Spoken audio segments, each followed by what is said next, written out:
Aujourd'hui, j'aimerais vous montrer comment faire une peinture un peu dans l'ambiance de Noël.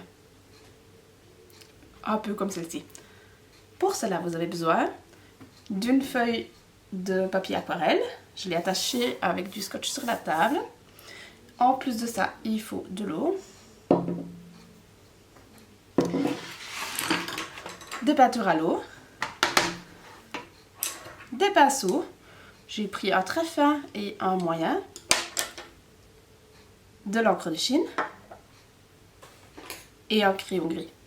Pour commencer, je vais dessiner ce qu'il y a dans le ciel qui ne doit pas avoir de couleur. Par exemple, une lune et des étoiles.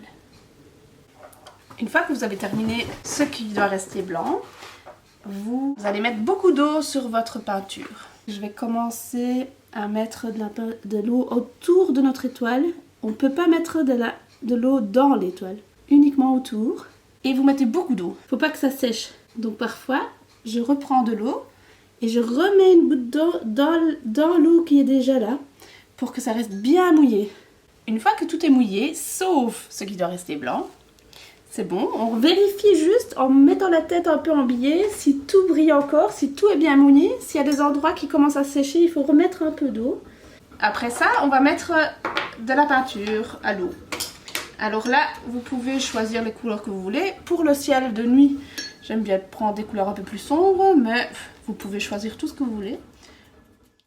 Une fois que vous avez l'impression qu'il y a assez de peinture de couleur, on va commencer à travailler avec de l'encre de Chine. Donc du coup, on va revérifier s'il y a de l'eau. Ici par exemple, il n'y en a plus, donc je remets un tout petit peu.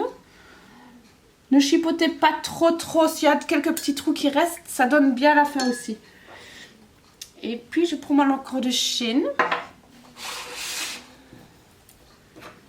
Alors, pour l'encre de Chine, on peut commencer avec un gros pinceau aussi.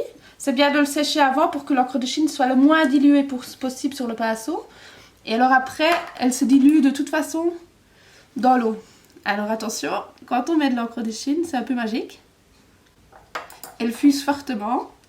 C'est intéressant de parfois laisser la perfection comme elle est. Une fois que vous avez envie de faire des détails plus petits, maintenant très petit c'est pas très possible parce que ça fuse, vous pouvez prendre un pinceau plus fin. Et alors, rajouter des choses dans votre paysage que vous avez envie d'y mettre.